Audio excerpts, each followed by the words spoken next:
but you cannot stand alone. Your patch is not big enough. Workers, you fight for fair wages, you're right, but your patch labor is not big enough. Women, you seek comparable worth and pay equity, you're right, but your patch is not big enough. Women, mothers who seek Head Start and daycare and prenatal care on the front side of life, rather than jail care and welfare on the back side of life, you're right, but your patch is not big enough. Students, you seek scholarships, you're right, but your patch is not big enough. Blacks and Hispanics, when we fight for civil rights, we are right, but our patch is not big enough. Gays and lesbians, when you fight against discrimination and a cure for AIDS, you are right, but your patch is not big enough. Conservatives and progressives, when you fight for what you believe, right wing, left wing, hawk, dove, you are right from your point of view, but your point of view is not enough. But don't despair. Be as wise as my grandmama. Pull the patches and the pieces together, bound by a common thread. When we form a great quilt of unity and common ground, we'll have the power to bring about health care and housing and jobs and education and hope to our nation. We the people can win.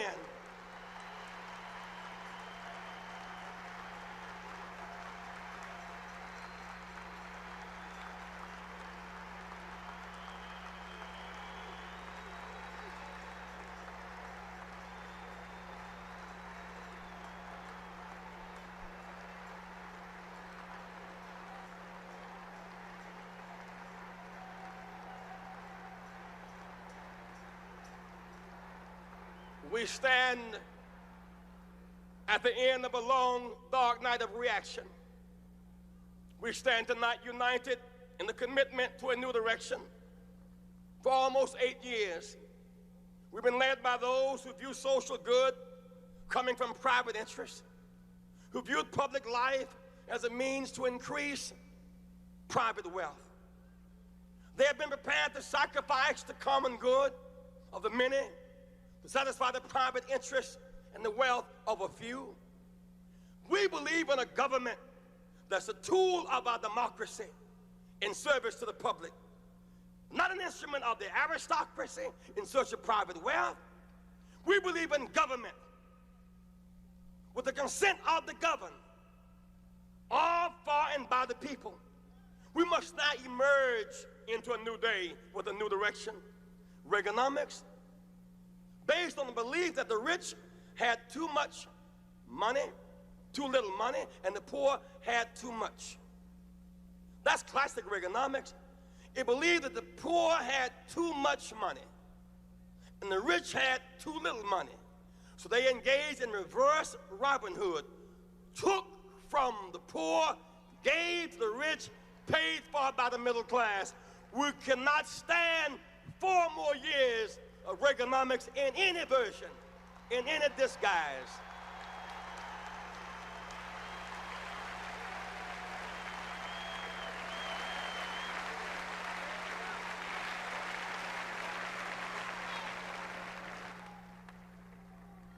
How do I document that case? 7 years later, the richest 1% of our society pays 20% less in taxes. The poorest 10% pay 20% more. Reaganomics. Reagan gave the rich and the powerful a multi-billion-dollar party. Now the party is over. He expects the people to pay for the damage. I take this principled position, convention. Let us not raise taxes on the poor and the middle class, but those who had the party, the rich and the powerful, must pay for the party.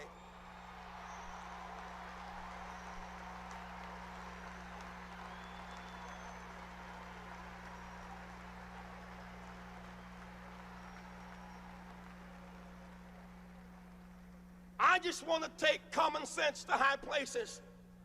We're spending $150 billion a year defending Europe and Japan 43 years after the war is over. We have more troops in Europe tonight than we had 7 years ago. Yet the threat of war is ever more remote. Germany and Japan are now creditor nations. That means they got a surplus. We are a debtor nation, means we are in debt. Let them share more of the burden of their own defense. Use some of that money to build decent housing. Use some of that money to educate our children. Use some of that money for long-term health care. Use some of that money to wipe out these slums and put America back to work.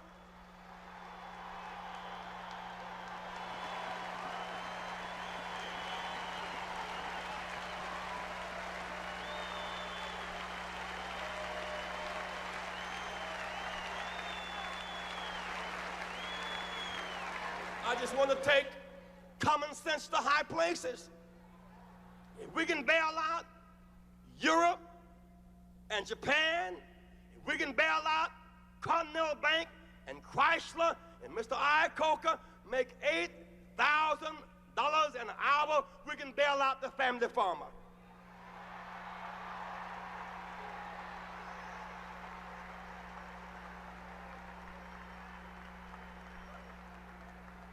I just want to make common sense.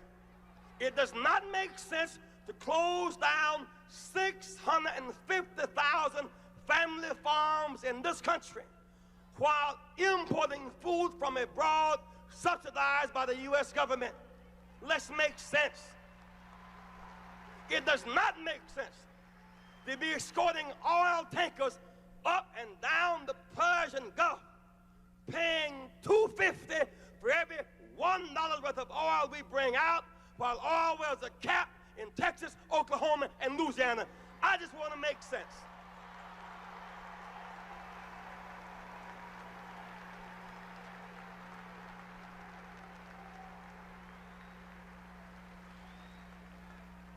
Leadership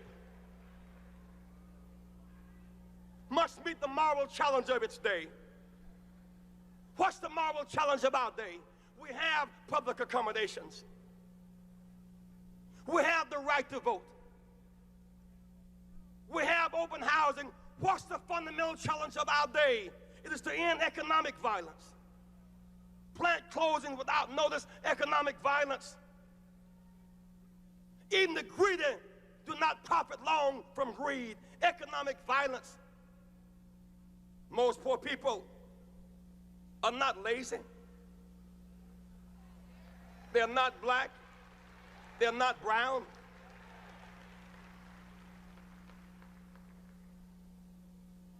They're mostly white and female and young. But whether white, black, or brown, a hungry baby's belly turned inside out is the same color. Call it pain. Call it hurt. Call it agony. Most poor people are not on welfare. Some of them are illiterate and can't read the want ad sections. When they can't find a job that matches their address. They work hard every day. I know. I live amongst them. I'm one of them. I know they work. I'm a witness. They catch the early bus. They work every day. They raise other people's children. They work every day. They clean the streets. They work every day. They drive dangerous cabs. They work every day. They change the beds you slept in these hotels last night and can't get a union contract. They work every day.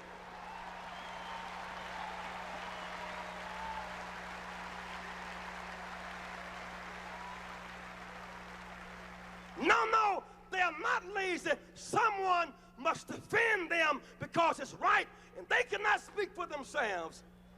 They work in hospitals. I know they do.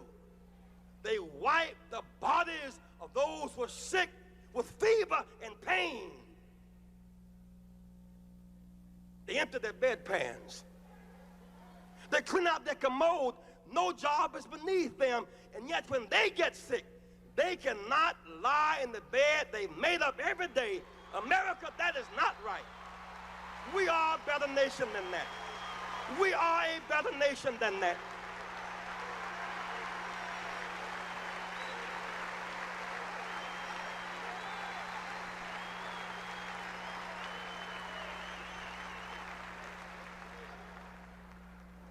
We need a real war on drugs. You can't just say no. It's deeper than that. You can't just get a palm reader or an astrologer. It's more profound than that.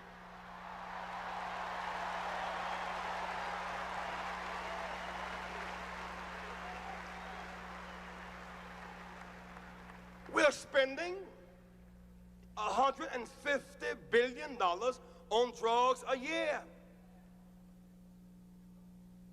We've gone from ignoring it to focusing on the children. Children cannot buy $150 billion worth of drugs a year. A few high-profile athletes are not laundering $150 billion a year. Bankers are. I met the children in Watts who unfortunately in their despair, their grapes of hope have become raisins of despair, and they're turning on each other and they're self-destructing. But I stayed with them all night long. I wanted to hear their case. They said, Jesse Jackson, as you challenge us to say no to drugs, you're right. And to not sell them, you're right. To not use these guns, you're right.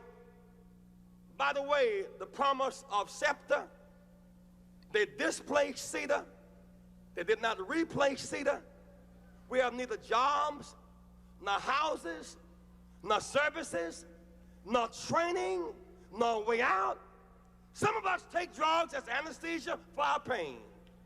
Some take drugs as a way of pleasure, both short-term pleasure and long-term pain. Some sell drugs to make money. It's wrong, we know, but you need to know that we know.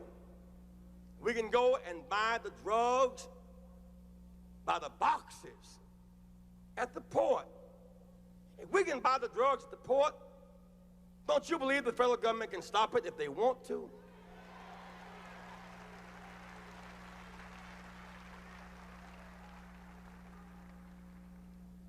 They say we don't have Saturday night specials anymore.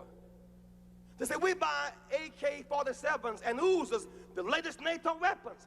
We buy them across the counter on Long Beach Boulevard. You cannot fight a war on drugs unless and until you're going to challenge the bankers and the gun sellers and those who grow them. Don't just focus on the children. Let's stop drugs at the level of supply and demand. We must end the scourge on the American culture.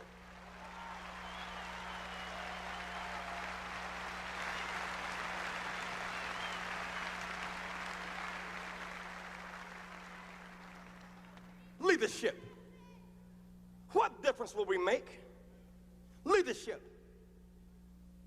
cannot just go along to get along. We must do more than change presidents. We must change direction. Leadership must face the moral challenge of our day. The nuclear war build-up is irrational. Strong leadership cannot desire to look tough and let that stand in the way of the pursuit of peace. Leadership must reverse the arms race. At least we should pledge no fresh use. Why? Because fresh use begets fresh retaliation, and that's mutual annihilation. That's not a rational way out. No use at all. Let's think it out and not fight it out because it's an unwinnable fight. Why hold a card that you can never drop? Let's give peace a chance. Leadership. We now have this marvelous opportunity to have a breakthrough with the Soviets. Last year, 200,000 Americans visited the Soviet Union. There's a chance for joint ventures in the space, not Star Wars and the war arms escalation, but a space defense initiative. Let's build in the space together and demilitarize the heavens. There's a way out. America, let us expand. When Mr. Reagan and Mr. Gorbachev met, it was a big meeting. They represented together 1/8 of the human race. 7/8 of the human race was locked out of that room. Most people in the world tonight, half are Asian, 1/2 of them are Chinese. There are 22 nations in the Middle East. There's Europe, 400 million Latin Americans next door to us, the Caribbean, Africa, a 500 million people. Most people in the world today are yellow, or brown, or black, non-Christian, poor, female, young, and don't speak English. In the real world, this generation must offer leadership to the real world. We're losing ground in Latin America, Middle East, South Africa because we're not focusing on the real world. That real world. We must use basic principles, support international law. We stand the most to gain from it. Support human rights. We believe in that. Support self-determination. We're built on that. Support economic development. You know it's right. Be consistent and gain our moral authority in the world. I challenge you tonight, my friends, let's be bigger and better as a nation and as a party.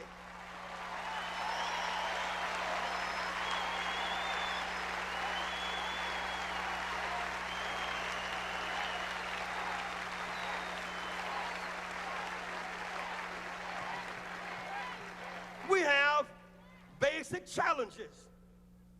Freedom in South Africa. We've already agreed as Democrats to declare South Africa to be a terrorist state. But don't just stop there. Get South Africa out of Angola. Free Namibia. Support the frontline states. We must have a new, humane, human rights and system policy in Africa. I'm often asked, Jesse, why do you take on these tough issues? They're not very political. We can't win that way.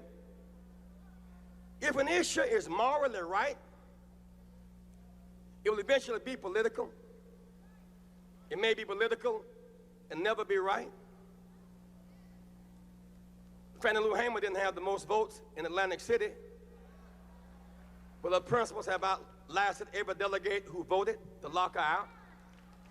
Rosa Parks did not have the most votes, but she was morally right. Dr. King didn't have the most votes about the Vietnam War, but he was morally right. If we're principled first, our politics will fall in place.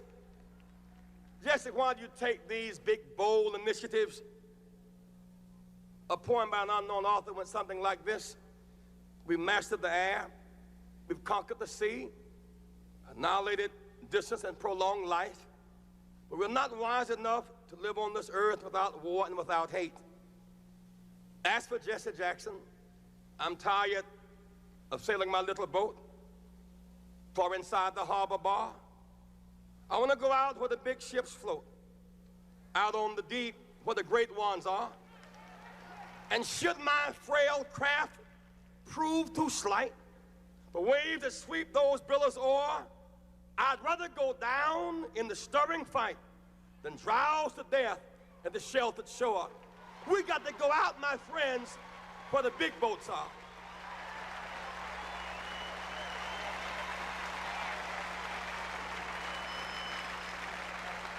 And then, for our children, young America, hold your head high now. We can win. We must not lose you to drugs and violence, premature pregnancy, suicide, cynicism, pessimism, and despair. We can win.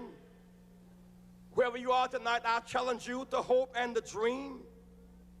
Don't submerge your dreams Exercise above all else.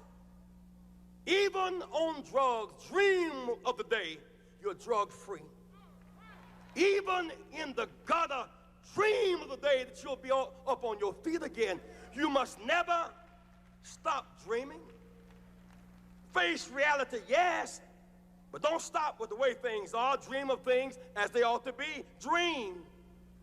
Face pain, but love, hope, faith, and dreams will help you rise above the pain. Use hope and imagination as weapons of survival and progress, but you keep on dreaming, young America. Dream of peace.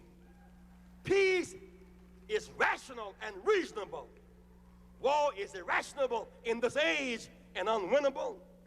Dream of teachers who teach for life and not for living. Dream of doctors who are concerned more about public health than private wealth. Dream of lawyers more concerned about justice and the judgeship.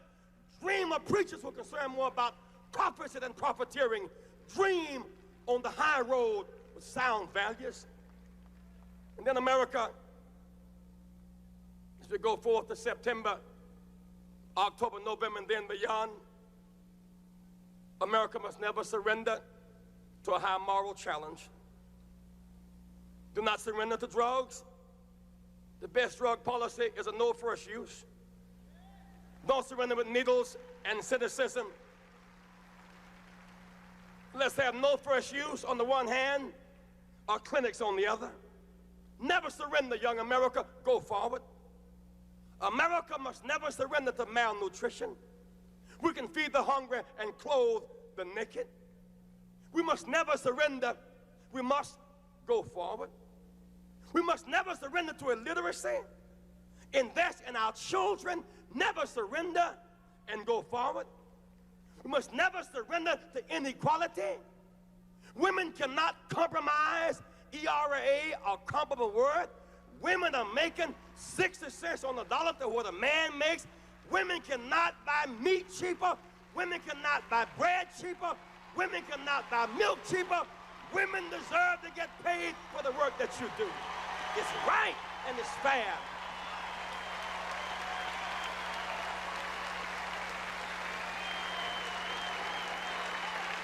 Don't surrender, my friends.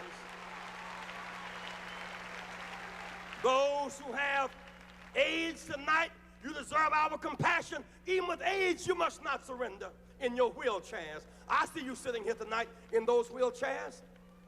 I've stayed with you. I've reached out to you across our nation. And don't you give up. I know it's tough sometimes. People look down on you. It took you a little more effort to get here tonight. And no one should look down on you, but sometimes mean people do. The only justification we have for looking down on someone is that we're going to stop and pick them up. But even in your wheelchairs, don't you give up. We cannot forget 50 years ago when our backs were against the wall, Roosevelt was in a wheelchair. I would rather have Roosevelt in a wheelchair than Reagan and Bush on a horse.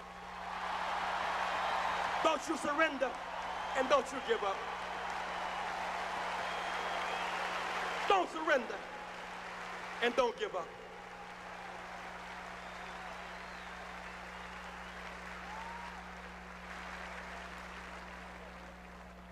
Why can I challenge you this way?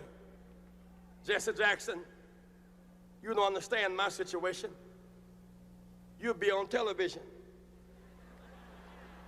You don't understand. I see you with the big people. You don't understand my situation. I understand. You see me on TV, but you don't know the me that makes me me. They wonder why does Jesse run? Because they see me running for the White House.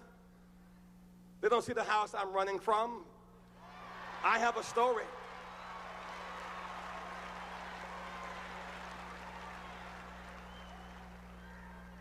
I wasn't always on television.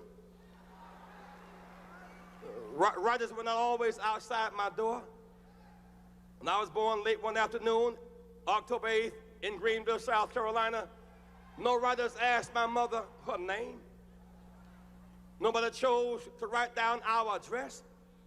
A mama was not supposed to make it, and I was not supposed to make it. You see, I was born to a teenage mother who was born to a teenage mother. I understand. I know abandonment and people being mean to you and saying you're nothing and nobody and can never be anything. I understand. Jesse Jackson is my third name. I'm adopted. When I had no name, my grandmother gave me her name. My name was Jesse Burns till I was 12. So I wouldn't have a blank space, she gave me a name to hold me over. I understand when nobody knows your name. I understand when you have no name. I understand. I wasn't born in the hospital. Mama didn't have insurance. I was born in the bed at house. I really do understand. Born in a 3-room house, bathroom in the backyard, slop job by the bed, no hot and cold running water. I understand. Wallpaper used for decoration? No, for a windbreaker. I understand. I'm a working person's person. That's why I understand you, whether you're black or white. I understand work. I was not born with a silver spoon in my mouth. I had a shovel programmed for my hand.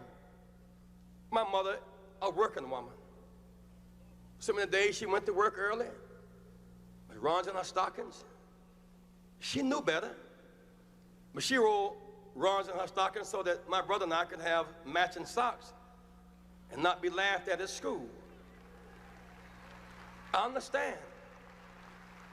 At 3 o'clock on Thanksgiving Day, we couldn't eat turkey because Mama was preparing somebody else's turkey at 3 o'clock. We had to play football to entertain ourselves.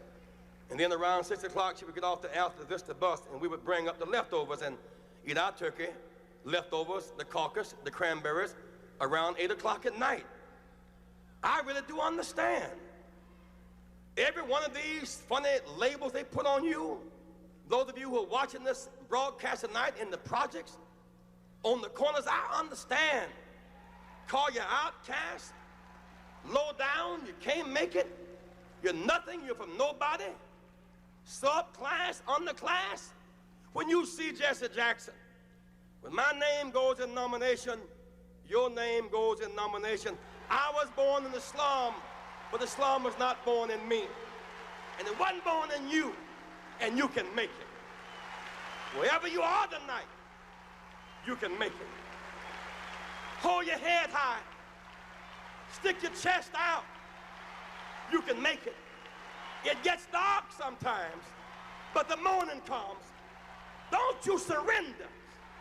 Suffering breeds character. Character breeds faith. In the end, faith will not disappoint. You must not surrender.